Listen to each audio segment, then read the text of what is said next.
을 깨우며 나오신 모든 성도님들, 말씀으로 인도하시며 도우시는 주님의 은혜와 평강을 풍성히 누리는 복된 하루 되어지기를 주의 이름으로 축복합니다. 어제 수능 시험이 치러졌습니다. 시험을 치러보신 지 굉장히 오래되셨죠. 네, 시험을 치렀을 때를 한번 생각을 해보면은 참 공부한 대로 시험이 술술술술 풀려지면은 참 기분이 좋습니다. 그런데 시험이 늘 그렇게만 풀려지던가요? 그렇지 않을 때가 참 많이 있죠. 우리가 아무리 공부를 했는데 생각이 나지 않고 아무리 풀어봤는데 풀리지 않는 난제 같은 그런 문제들을 만날 때가 있습니다. 수학 문제에서 있어서 굉장히 답이 긴 것이 있죠. 혹시 기억하시나요? 원주율이라고 하는 거. 파이라고도 하고 그 값에 대해서 약 3.14다라고도 이야기를 합니다. 표정을 보니까 다들 모르시는 눈치인 것 같은데, 근데 이 원주율을 어떤 도쿄 대학의 교수가 한번 구해보겠노라, 이 값을 끝까지 한번 구해보겠노라라고 해서 컴퓨터를, 수기로는 너무 힘드니까 컴퓨터로 600시간 정도 풀이를 했다고 합니다. 그랬더니 아마 상상하지 못할, 제가 이 이야기를 꼭 꺼내야 되나 싶은데, A4 용지로 굉장히 많은 한 수억 장에 달하는 그 분량이 그 가운데 담겨졌다고 합니다. 아마 지금 욥과 그 욥의 친구들이 인생에 있어서 일어난 일들에 대해서 각자의 해답을 얻어보고자 지금까지 걸어왔고, 또 앞으로 41장까지 쭉 이어지는 42장에서 하나님께서 이제 응답해 주시는 그 장면이 나타나지는데, 그 인생에 나타난 여러 가지 문제들에 대한 해답을 얻고자 굉장히 부단히 노력을 합니다. 그런데 각자 나름대로 추론을 하지만은 사실 하나님의 온전하신 뜻을 그들은 다 헤아리지 못하게 되죠. 욥도 자신의 인생에 일어난 이 재앙의 이유에 대해서 제대로 알지 못했습니다. 그런데 우리가 지금까지 살펴봤던 것처럼 욥의 친구들은 어떠했나요? 나름의 이 난제 앞에서 나름의 추론을 통해서 욥의 이 인생 가운데 닥쳐진 재앙에 대한 답을 내어놓게 됩니다. 욥의 죄로 인해서 이런 일이 발생했다, 그래서 너는 회개해야 된다라고 하는 나름의 결론을 했던 것입니다. 이 욥의 친구들이 욥과 같은, 만약에 똑같은 일을 겪었다면은 이런 결론을 쉽게 내릴 수 있었을까요? 자신의 삶이 하나님 앞에서 겸비하여서 어떠한 죄악도 저지르지 않으려고 최선의 노력을 했던 욥이었습니다.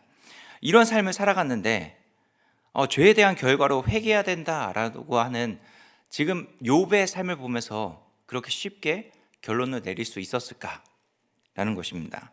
결국 욥도, 욥의 친구들도 모두 인생 앞에 나타난 재앙의 이유와 그 하나님의 뜻을 알지 못했던 것입니다. 우리 인생 가운데 이런 난제 같은 문제들을 만날 때가 참 많이 있죠. 어떻게 해야 되는지, 어디서부터 이 모든 문제들을 풀어내야 될지 참 알기 쉽지 않은 것이 우리 인생인 것 같습니다. 어쩌면 지금 이런 일을 겪고 나아가고 있는 분들도 계실 줄 압니다. 우리가 이런 상황에서 우리가 보여야 할 모습이 무엇인지 오늘 본문을 통해서 두 가지만 살펴보려고 합니다. 인생의 난제 앞에 우리가 보여야 할 모습, 첫 번째는 거짓을 분별할 수 있어야 하는 것입니다. 욥은 함부로 결론을 내리면서 자신에게 회개를 촉구하고 있었던 친구들에 대해서 이렇게 4절에서 이야기를 합니다. 너희는 거짓말을 지어내는 자요, 다 쓸모없는 의원이니라 라고 말씀하죠. 하나님의 뜻에 대해서 다 아는 것처럼 이야기했던 친구들에 대해서 너희는 거짓말을 하고 있는 사람이고 온전한 역할을 감당하지 못하는 의원 같다라고 이야기를 하고 책망을 하고 있는 것이죠. 의원이라고 하는 건, 의사라고 하는 것은 병을 정확히 진단해서 거기에 맞는 치료 처방을 할 수 있어야 되는 것입니다. 그것이 의원의 일이고 의사의 일인 것이죠. 만약 병을 잘못 진단하고 엉뚱한 약을 처방했다면 그 처방을 들으려고 왔던 그 사람에게 굉장히 피해만 입히게 되는 것이고, 의원도 의원의 역할을 감당하지 못하는 그런 거짓 의원이 되어지는 것이죠. 친구들이 하나님의 뜻이라고 이야기하면서 전제하는 것이 무엇이었나요? 하나님은 공의 하나님이다 라는 것입니다. 공의 하나님은 죄를 가까이 하지 못하신다. 죄가 있는 곳에 반드시 이 공의 하나님께서 심판하신다. 그런데 지금 욥의 너의 삶을 봐봐라. 하나님의 심판이 임한 것 아니냐. 그렇기 때문에 너는 죄인이다. 그래서 너는 이 죄를 회개해야 된다라고 하는 결론으로 가지고 가고 있는 것이죠. 여러분, 이 사실이 성경적으로 맞나요? 틀린가요? 맞는 이야기입니다. 성경의 원리를 잘 보여주고 있는 내용이죠. 그런데 꼭 하나님께서 이렇게만 역사하시냐라는 것입니다. 공의의 하나님께서 이러한 방법으로만 역사하시냐라는 것이죠. 성경을 살펴보면 꼭 이 전제만으로 역사하지 않는다라는 것입니다. 어느 하나의 전제를 절대 진리라고 가정하는 순간 우리는 거짓 기독교를 생산해낼 수 있는 우를 범할 수 있다는 것이죠. 욥의 친구들이 잘못했던 부분이 바로 이러한 것입니다. 성경에 나타난 하나님의 모습 중 일부분을 마치 전체인 것처럼 가정을 해서 절대화해서 타인에게 그것을 그대로 직면시키게 만들고 그것으로 판단하고 정죄하는 역할을 했던 것이죠. 그러나 하나님의 그 지혜와 그 뜻이 얼마나 크고 놀랍습니까? 하나님은 측량할 수 없는 분이십니다. 그 측량할 수 없는 하나님을 우리의 작은 지혜를 가지고 우리의 작은 판단을 가지고 그것이 마치 절대 하나님의 모습인 것처럼 우리는 다가갈 때가 있다는 것이죠. 일부분이 전부인 것처럼 둔갑하는 순간 거짓이 판치는 기독교가 되는 것입니다. 여전히 교회 안에서 이러한 부분들이 참 많이 나타나지고 있죠. 11조 하면 복 받는다 라고 하는 이야기입니다. 여러분, 11조 얼마나 중요한 신앙에 있어서 덕목인가요? 11조는 반드시 가르쳐야 될 것이고 또한 신앙이 있고 믿음이 있는 사람이라면 반드시 이 생활을 해야 되는 것입니다. 그런데 이 11조 하면 복 받는다라고 하는 이 이야기의 중요한 포인트가 무엇인가요? 복입니다. 현세에 있어서 복. 그런데 진짜 11조를 꼬박꼬박 하면은 이 땅에서 내가 원하는 복들이 다 우리에게 주어지나요? 하나님께서 이 11조를 통해서 우리에게 복을 주실 것이다 약속하셨습니다. 그런데 정말 교회에서 이야기 되어지고 있는 것과 같은 그런 복이 우리에게 임하시냐라는 것이죠. 열심히 봉사하면 하나님께서 복 주실 것이고 열심히 기도하고 간절히 기도하면 하나님께서 내가 원하시는 대로 기도 응답해 주실 것이다. 사실 맞는 이야기인 것처럼 들려지지만은 사실은 100% 맞다라고 이야기하지 못할 것들이 지금 교회 안에서 많이 이야기되고 있는 것이죠. 인간의 문제가 무엇인지 보지 못하고 드러난 환경적인 문제만 해결하려고 이야기해 나가다 보니까 엉터리 처방이 계속해서 남발되어지고 있는 것입니다. 그래서 지원의 거짓말이 넘치는 그런 모습들이 우리 가운데 또 그러한 처방들이 우리 가운데 끊임없이 다가오게 되는 것이죠. 욥도 그러한 거짓 처방이 끊임없이 자신의 친구들을 통해서 나타나졌습니다. 근데 아무리 살펴봐도 이 거짓 처방이 나의 삶 가운데 일어난 일에 대한 해답을 얻는데 전혀 도움이 되어지지 않는 것처럼 보여졌던 것이죠. 이런 거짓을 분별해낼 때 인생의 난제 앞에서 하나님의 뜻과 그 하나님의 일하심에 대해서 우리는 바라볼 수 있어야 되는 것입니다. 그래서 이 거짓을 잘 분별해낼 수 있어야 되는 것이죠. 인생의 난제 앞에서 보여야 할 두 번째 모습은 이 잠잠히 하나님께 집중할 수 있어야 되는 것입니다. 복음은 이유 없는 신앙을 가르치고 있습니다. 이것이 무엇이냐면 하나님이 우리에게 주신 그 믿음, 이 복음이라는 것은 잘못한 일 때문에 벌을 받고 잘한 일 때문에 상을 받는 체계가 아니라는 것입니다. 만약에 이러한 체계로 우리가 접근을 하게 된다면 세상과 별반 다를 것이 없는 것이죠.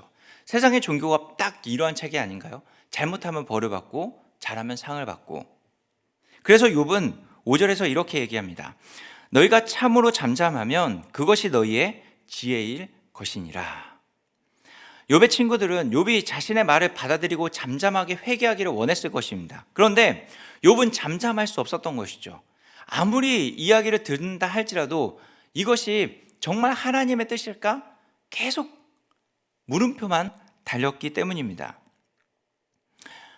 욥은 자신의 문제에서 하나님을 볼 수도 알 수도 없었습니다. 그래서 하나님께서 재앙의 이유에 대해서 알려주시지 않았기 때문에 당연히 인생들은 그것을 제대로 깨달을 수 없었던 것이죠. 그런데 친구들은 마치 하나님의 뜻을 다 안 것 마냥 의기양양해서 쉽게 재단하고 쉽게 판단하고 쉽게 정죄하고 있는 모습을 보여주고 있었던 것입니다. 그래서 욥은 너희들이 지금 하나님에 대해서 무지하다라는 것을 안다면은 잠잠할 수밖에 없을 거야. 이게 곧 지혜야. 아무리 100마디 말을 한다고 해서 하나님에 대해서 알 수 있는 것이 아니고, 진짜 하나님을 알고 싶다면, 또 우리가 하나님에 대해서 다 알지 못한다라는 것을 안다면은 우리는 그 하나님 앞에 잠잠하는 것, 그것이 오히려 지혜로운 모습일 수 있다라고 가르치고 있는 것이죠. 하나님을 아는 것처럼 설치는 사람으로 가득한 지금 우리의 모습, 또 우리가 살아가고 있는 이 현실, 우리가 할 수 있는 것은 그저 잠잠히 하나님을 바라보는 것이 가장 지혜로운 삶의 모습일 수 있다는 것입니다. 우리가 성경을 통해서 알게 되는 부분은 하나님은 신실하신 하나님이십니다. 우리 삶을 가장 높은 곳으로 올려주실 수 있는 분이시기도 하고요, 때로는 우리 삶을 무너뜨려서 정말 하나님이 어떤 분인지 깨닫게 해주시는 분도 하나님이십니다. 그러나 하나님께서 우리를 높여주시기도 또 우리를 무너뜨리시기도 하시지만은 그 모든 것을 통해서 우리에게 어떻게 역사하시나요? 합력하여 선을 이루시는 하나님이십니다. 우리는 그 하나님이 계시다라는 것을 알기 때문에 믿음으로 하나님께서 하시는 일을 맡기고 잠잠히 하나님을 바라볼 수 있어야 되는 것이죠.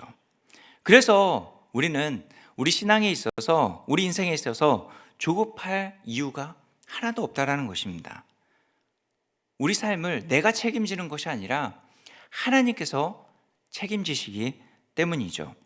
비록 우리 현실을 둘러봤을 때 하나님께서 함께 하시지 않는 것처럼 보여진다면은 아마 우리 육신의 정욕, 또 우리의 욕심 때문에 그 모든 것들이 가려졌기 때문에 하나님께서 보이지 않는 것처럼 느껴질 수 있을 것입니다. 그러나 하나님은 침묵하실 뿐이지 우리 삶 가운데 부재하시는 분은 아니십니다.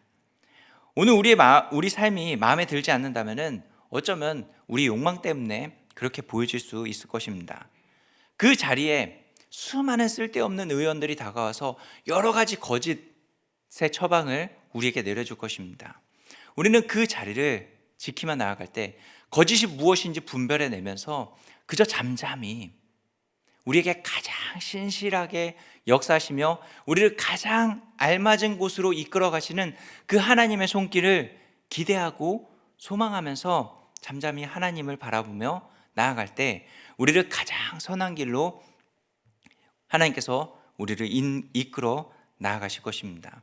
하나님은 이 인생의 난제 앞에서 우리 삶을 반드시 가장 선한 길로 이끌어 가고 계시다라는 사실입니다.